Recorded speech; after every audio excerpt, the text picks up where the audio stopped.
Friends எல்லோரும் எப்படி இருக்கீங்க? நல்லா இருப்பீங்க, நானும் நல்லா இருக்கிறேன். அப்புறம் வந்து இன்றைக்கி என்ன ஒரு ஸ்பெஷல் ஐட்டம் பண்ண போகிறேன்னா வெண்டைக்காய் வச்சு ஒரு கூட்டு பண்ண போகிறேன். ஏன்னா வெண்டைக்காயில் நம்ம பொரியல் பண்ணுவோம், அப்படி நிறைய வெரைட்டிலாம் பண்ணுவோம்.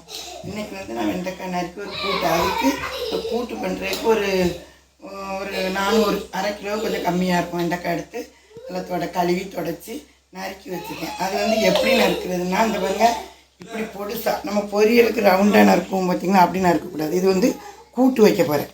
அதனால் இந்த மாதிரி நாளாக ஒரு வெண்டைக்காய் இப்படி நாளாக கீறி பண்ணுவோம் பாருங்க, இந்த மாதிரி நறுக்கி வச்சுக்கோங்க. ஓகேங்களா? இது வந்து வெண்டைக்காய். அப்புறம் வந்து இதுக்கு ஒரு தேவையானது வந்து ஒரு 3 இவ்வளோ பெரிய சைஸ் தக்காளி, ஒரு 3 தக்காளி கூட்டு கட் பண்ணி வச்சுக்கேன். நல்லா பழுத்த பழமாக கட் பண்ணி வச்சுக்கோங்க.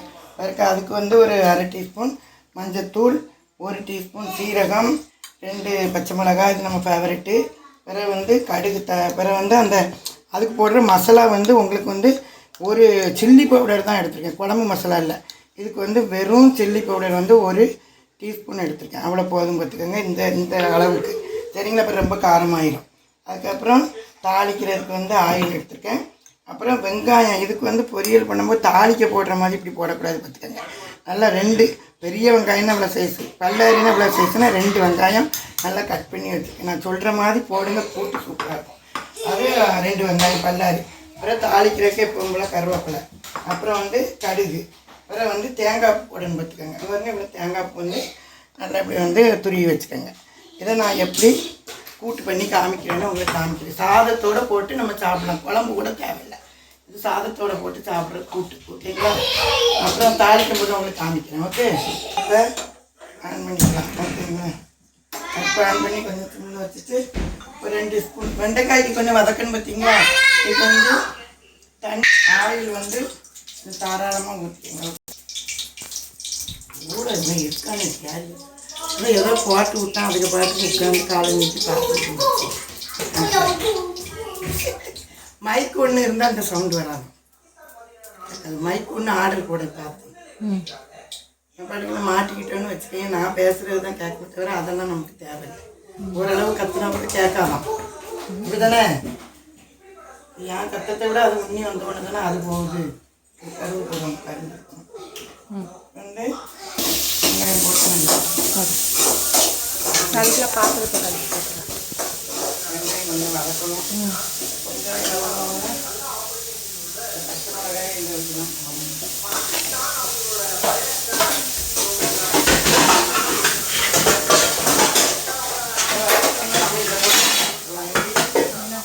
இதை போட்டு சாப்பிடுவேன். ஆட்டு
வெங்காயம் வந்து 2 இது எப்படி கூட்டாகுதுன்னு பாருங்கள்.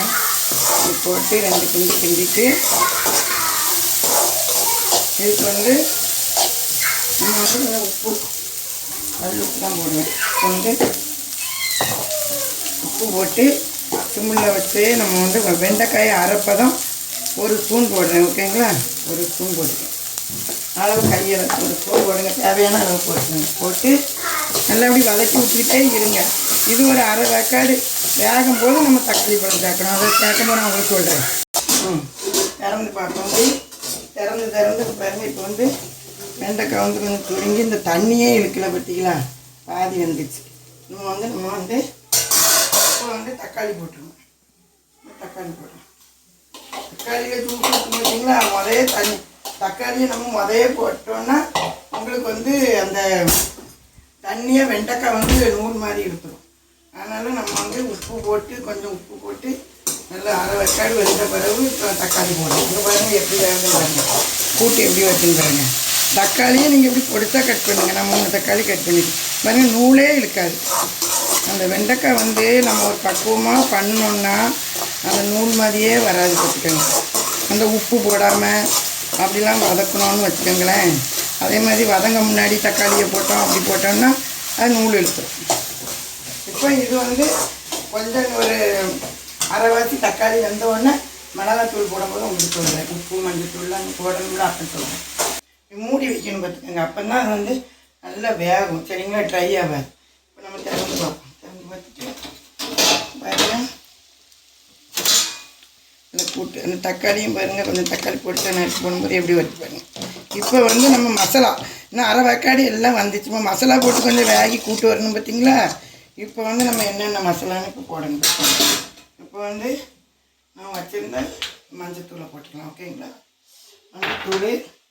அப்புறம் வந்து இதுக்கு வெறும் மிளகாத்தூள், வெறும் சில்லி பவுடர் ஒரு ரொம்ப போட்டுறாதீங்க. வெண்டைக்காய்க்கு வந்துலாம் காரம் ரொம்ப எடுக்காது, வெறும் வந்து சுள்ளுன்னு எரியும். அதை போட்டு கிண்டிட்டு நம்ம உப்பு மட்டும் அப்போ அதை போட்டேன் பார்த்தீங்களா. இப்போ வந்து நம்ம உப்பு பார்த்துட்டு கொஞ்சம் உப்பும் போட்டு திரும்ப ஒருக்கா மூடி வச்சு தேங்காய் போட்டு இறக்கணும். இன்னும் ஒருக்கா மூடி வைக்கணும். இப்போ நம்ம கிண்டிட்டு நம்ம உப்பு பார்ப்போம். உப்பு வந்து நான் வெண்டைக்காய் வேகத்தில் தானே உப்பு போட்டேன். நல்லா பார்த்துட்டு எப்படி இருக்குன்னு பார்ப்போம்.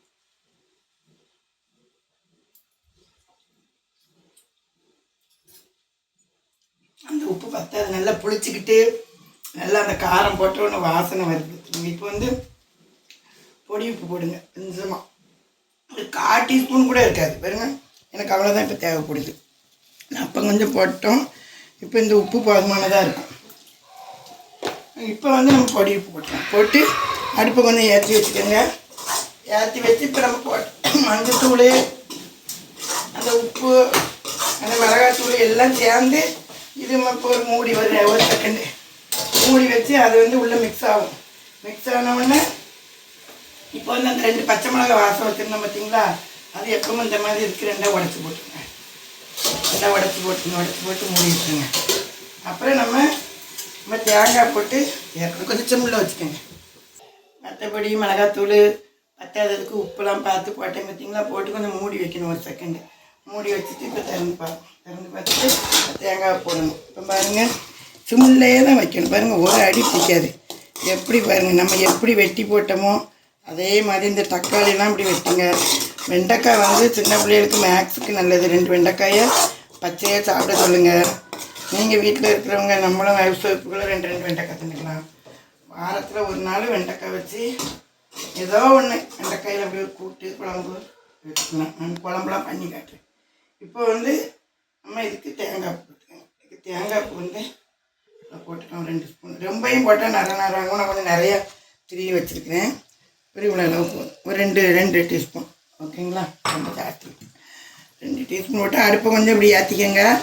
அடுப்பை ஏற்றி தேங்காய் பூவும் ரொம்ப போட்டுறாதீங்க. ஏன்னா ரொம்ப போட்டிங்கன்னா அந்த இது நமக்கு நரன்னு தேங்காய் பூ இதாகும். கொஞ்சம் பட்டும் படாமலுமா அப்படி போடுற மாதிரி போடணும். இருக்குன்னு நம்ம தேங்காய் பூ வந்து ரொம்ப திருவி போட்டோம்னா அந்த வெண்டைக்காயோடைய டேஸ்ட்டே.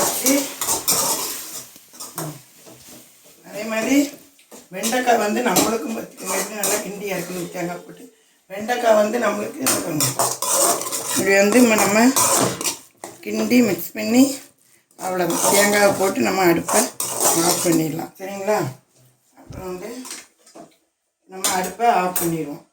அப்புறம் வந்து வெண்டைக்காய் வந்து பார்த்திங்கன்னா, வெண்டைக்காய் வந்து நல்லா வந்து இந்த கால் இருக்குது பார்த்திங்களா, நம்மளுக்கு பெரியவங்களுக்குலாம் அந்த மூட்டு ஜாயிண்ட்டுக்கு அந்த வெண்டைக்காயில் ஒரு சவ்வுத்தன்மை இருக்குது பார்த்திங்களா, ஒரு மாதிரி ஜெல்லு.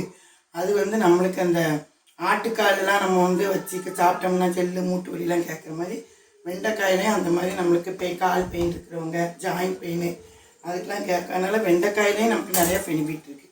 அதனால் வெண்டைக்காயையும் குழம்பு வச்சு இப்படி கூட்டு வச்சு இது சாதத்தோடு போட்டு சாப்பிட்லாம். பொரியல் உங்களுக்கு ஒரு நாள் பண்ணி காமிக்கிறேன். அப்புறம் இதை நான் இப்போ வந்து அடுப்பை அணைச்சாச்சு. கூட்டு எப்படி இருக்குன்னு நான் உங்களுக்கு டேஸ்ட் பண்ணி காட்டுறேன். ஓகேங்களா, இந்த மாதிரி நம்ம சட்டி இருக்குது பார்த்திங்களா, இந்த சட்டியெல்லாம் நம்ம வேஸ்ட் பண்ணக்கூடாது. எங்கள் ஊர் ஸ்டைலு என் ஸ்டைலு இதெல்லாம் இந்த மாதிரி கூட்டுகள் எப்படி கொஞ்சம் சாதம் போட்டுட்டு நல்லா நம்ம கிண்டுன்னு கிண்டி இந்த சட்டியில் எவ்வளோ மசாலா இருக்கும் பாருங்கள், அந்த வாசனையே ஒரு இது. இந்த பாவக்காய் இப்படி வெண்டைக்காய் அவரைக்காய் இப்படி சில பொரியல்களுக்கு அப்படி சாப்பிட முடியாது. இந்த பீன்ஸ்லாம் சும்மா பொறுக்கணும். இந்த மாதிரி சில ஐட்டங்களுக்கு நல்லா இப்படி வச்சு வச்சுக்கிட்டு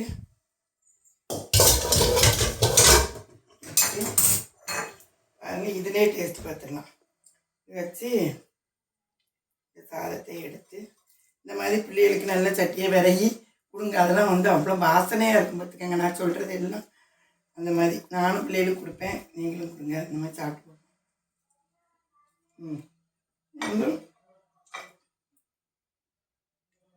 நம்ம வந்து சாதத்தோடு போட்டு இப்படி பிசைஞ்சு சாப்பிடலாம் பார்த்துக்கங்க. இந்த கூட்டு வந்து இப்படி இருக்கும். கூட்டு இப்படி இருக்குது பார்த்தீங்களா, அப்படி பிடிக்காமல். இந்த மாதிரி நீங்களும் அந்த மாதிரி நம்மளுக்கு கால் வலி பெயின் அந்த மாதிரி நல்ல நமக்கு ஒரு எனர்ஜியான ஒரு வெண்டைக்காய் எனர்ஜி ஃபுட்டு தான். ஓகேங்களா, இந்த மாதிரி சாப்பிட்டு பார்த்துட்டு எப்படி இருக்குன்ட்டு சொல்லுங்கள். Okay friends, okay. அப்புறம் என் சேனலுக்கு ஷேர் பண்ணுங்கள், லைக் பண்ணுங்கள், சப்ஸ்கிரைப் பண்ணுங்கள். Thank you, by.